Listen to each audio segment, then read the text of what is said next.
My wife is cheating on me with her ex-boyfriend. I have always believed that misery tends to attract misery. Emotionally damaged men tend to attract emotionally damaged women on the opposite side of the spectrum. Perhaps that is why you find that emotionally weak men tend to be attracted to emotionally strong women as a compensation mechanism. As is the case of who is telling you this history right now. A dramatic story of a marital relationship full of cheating, lies and infidelity of a woman, who being unfaithful is a strategy she uses to manipulate an emotionally dependent man like me, who doesn't know the meaning of the word emotional manipulation, much less know the signs of a narcissistic person like my wife, emotionally broken, who refuses to leave behind a past that no longer exists. Why am I telling this kind of psychological story to you? I believe that you can learn from the mistakes of others. And if this story of a dysfunctional marriage somehow helps you get out of a similar situation, that would be my best gift. For some reason, when I found out that my wife was cheating on me with her old boyfriend, I tried to find thousands of excuses as to why she is being unfaithful to me. Maybe it was an irrational way to protect my feeling of betrayal and try to continue living as if nothing had happened, for fear of being alone. But, something men must understand. Suppress the feeling of pain, disappointment, fear and anger product of a deception is something that is always there, no matter how much we pretend in front of the world, even in front of the woman who cheated on you of everything it's okay. It is a feeling that eats you inside and little by little destroys your spirit. To know how I found out that my wife cheated on me with her ex-boyfriend is something that I did not expect, because although I knew many of the gossip associated with my wife, in the history of her past, who allegedly had sex with the most popular boys in the high school, especially football players, a sport which was one of the most followed by students. During high school, my wife was considered one of the prettiest, nicest and sexiest girls in school, who was the desire of many boys who dreamed of being the boyfriend of a girl like her, as was my case. Maybe it was all a product of infatuation that she produced to the boys like me. Or maybe it was the product of the fantasies that you have when you see a type of girl who is the ideal girlfriend for all the boys in high school. A girl with whom you have many daydreams of having her in your arms and kissing her all the time. In high school, despite her popularity, I had little interaction with her, a guy like me considered to be a quiet, boring boy, a nerd who was good at studies but not with girls, a nobody who was not on her level, an introvert boy, who had little chance to be part of her circle of friends. During the last years of high school we took classes in the same classroom. I knew about her as a result of the gossip, rumors, stories about sex, drinking and wild parties in which she was the center of attention, since she was the team captain of cheerleader of the school. I knew a lot about her, but she didn't know anything about me. She was the kind of girl every guy wanted and I was the guy every girl avoided. After high school I got a university scholarship at one of the most prestigious universities. And in her case I never knew what happened to her, as is the case with a large part of my high school classmates. Several years after the golden years of high school, as a result of my work in the area of computer program development in the company where I work, I moved to another city. On my second day, when we left work, I decided to have a good time with the new coworkers. They invited me to a place that was preferred by many of them as a place to have fun, have a couple of drinks and talk about sports. Sitting at one of the tables, I heard a female voice which I seemed to recognize. And to my surprise there was in front of me that girl from high school who was the fantasy of all the boys in high school, even me, who was telling this story. She was working as a waitress in that place. When she was in front of me I asked her if she didn't remember me. She answered me with a nostalgic tone as if trying to remember my name. Yes. When I told her my name and the classes we took together in high school, then she smiled at me, saying, "Of course that I remember you. You are the boy you used to talk to when girls didn't understand what the teacher was saying. The guy that many of the girls avoided meeting and having a good talk, unless it was necessary. From what I can see, studying hard gave you good results." She took the order from the table and left. Some of my coworkers asked me how I knew that woman. I simply replied that she was an old childhood friend during the most difficult years of high school. For some reason, for several days, I kept thinking about her. It was as if that high school obsession of being with the most beautiful and popular girl was still a part of me, and even more so when I was still a single man.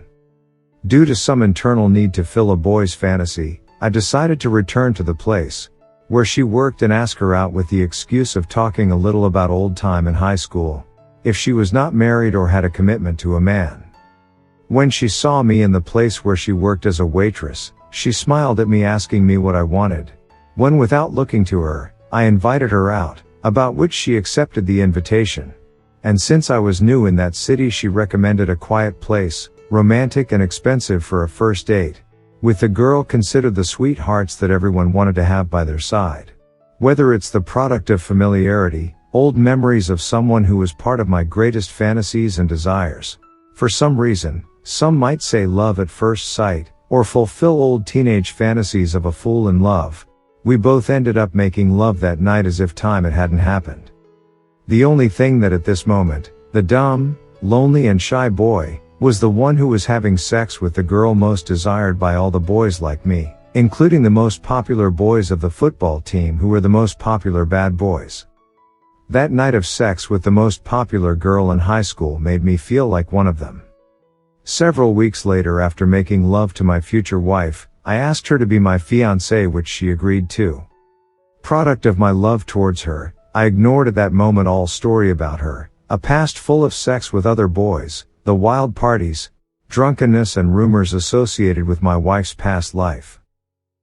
Like a fool in love, I thought that my wife's promiscuous behavior, drinking, wild and uncontrolled lifestyle was a thing of the past. Type of behavior that many young people have during high school as a result of identity crisis and social rebellion. But I only came to that conclusion hoping that she was a different woman than the girl I met in high school, who had sex with anyone just for the sake of it.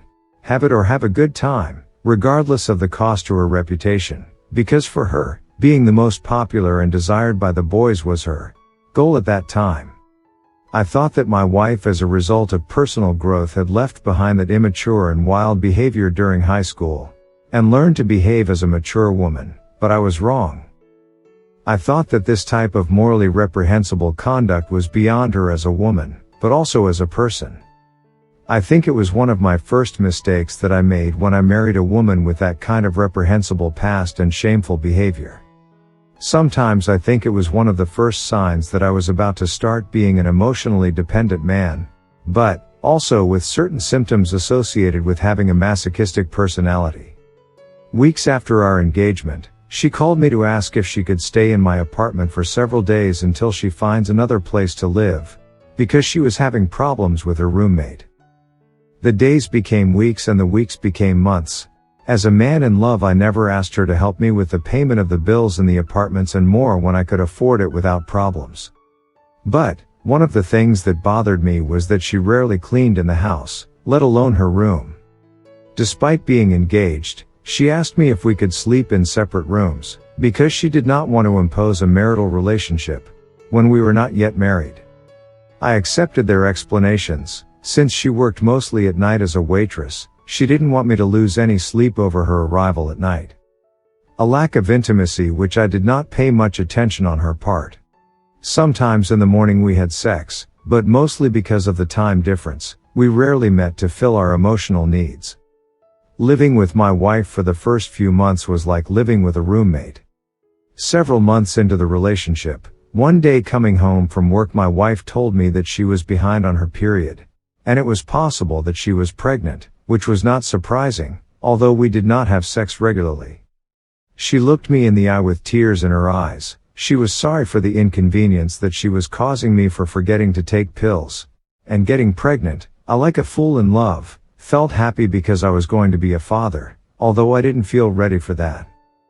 Days later, she told me that as a result of her pregnancy, the bar where she worked could not guarantee her the job, and she could lose the health insurance they provided.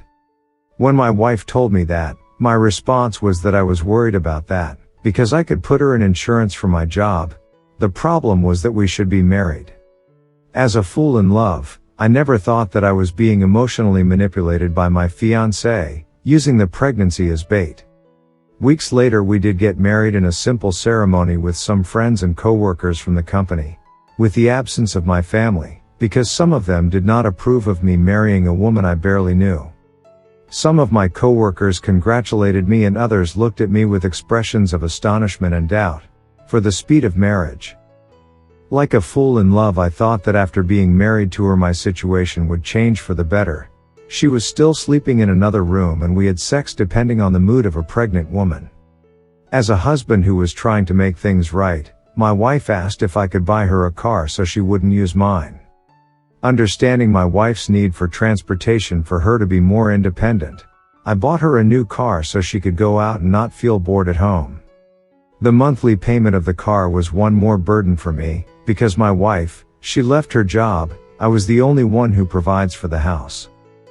But, as a husband in love, I took it as part of my responsibility, and even more so when a wife was pregnant. Many times I came home and my wife was not there. When I asked her where she was, she always told me that she was meeting at the houses of some of her friends, because she felt bored at home alone. Sometimes I could smell the scent of alcohol coming off her breath, but to avoid discussion I played dumb. Speaking only in my mind, I thought that drinking alcohol and being pregnant is not a good mix. Several months into the pregnancy, one afternoon my wife called me at work to tell me that she was having problems with the pregnancy. She fears that she was going to lose the child. I quickly got home and took the emergency room to the hospital. After several hours of waiting, the doctor who attended her told me that my wife was fine, that there was no need to be alarmed about her health. When the doctor told me that, I asked him about the health of the baby, and the doctor with an expression of astonishment told me that my wife was not really pregnant, that she was suffering from a psychological pregnancy, called an imaginary utopian pregnancy. When the doctor told me that, I fell into astonishment. I couldn't believe what I was hearing, that the baby she was expecting only existed in her mind. I told the doctor that my wife went to her doctor several times and her doctor always told me that everything was going well. So, that means that the times my wife went to the doctor it was a lie. Well, any doctor just examining her would come to the same conclusion, that my wife was not physically pregnant.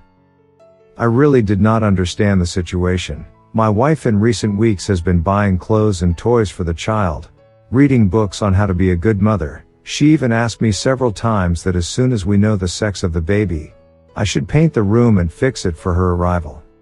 For some reason, if my wife felt devastated by the loss of the pregnancy, even if it was an imaginary pregnancy, I felt much worse because I did not know how to help my wife overcome a loss that only existed in her mind, not in her body. The doctor told me that due to my wife's mental health, I should consult with a mental health specialist to prevent the same problem of psychological pregnancy in the future, and find the real reasons for this abnormal behavior of my wife. When she left the hospital, my wife was still insisting that she lost her baby, that the doctor's exams were false, because as a woman she knew that she was expecting a child no matter what the doctor said.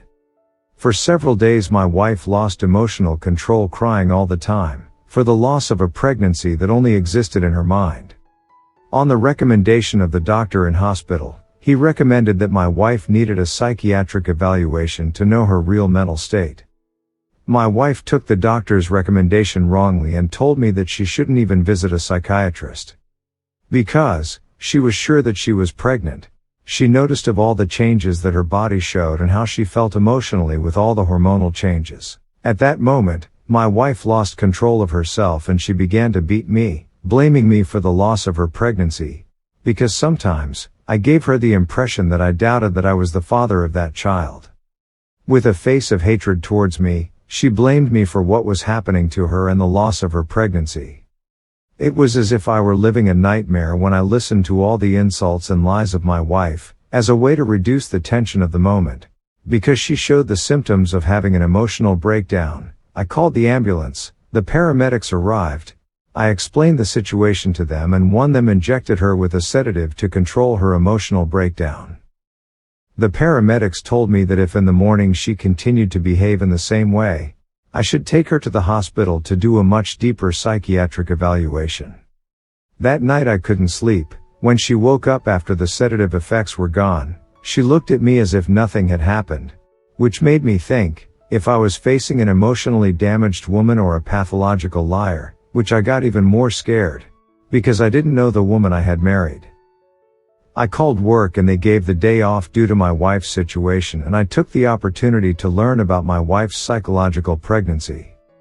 I made an appointment with my wife's doctor to tell him what happened, and before my surprise the doctor informed me that my wife, she was never pregnant, that she has been telling me lies all the time. But as a doctor he could not break the trustworthiness of his patient, even if she was married. And he didn't mention the times that she promised the doctor that she would tell me the truth herself. For some reason that increased my suspicion that my wife is a pathological liar, someone who likes to emotionally manipulate people using a health situation to be the center of attention, someone who tells a lie, as if trying to hide another lie. Product of my suspicion, as a way to investigate that unknown side of my wife, but also as a way of informing the health situation of her former coworkers that she had in the restaurant, in case they wanted to know about her situation. For me it was very surprising to know that all the former coworkers felt sorry for what my wife was going through, but some of them felt happy that my wife was no longer working in that place. Out of curiosity, I asked one of them why they hated my wife so much, and she reprimanded me, because she deserved it, for being a bad coworker, who only thought of herself. There was one of the girls who told me, with a face of affection and compassion towards me, that I did not know who my wife really was. One of the oldest waitresses, she confessed to me, who knew that she had married someone, simply said, "That woman, my wife, had found one more victim to control and makes him suffer, like her previous boyfriend." If you got here, thank you very much for listening to the first part of the failed marriage story. My wife cheated on me with her ex-boyfriend. In the following video you can listen to the second part.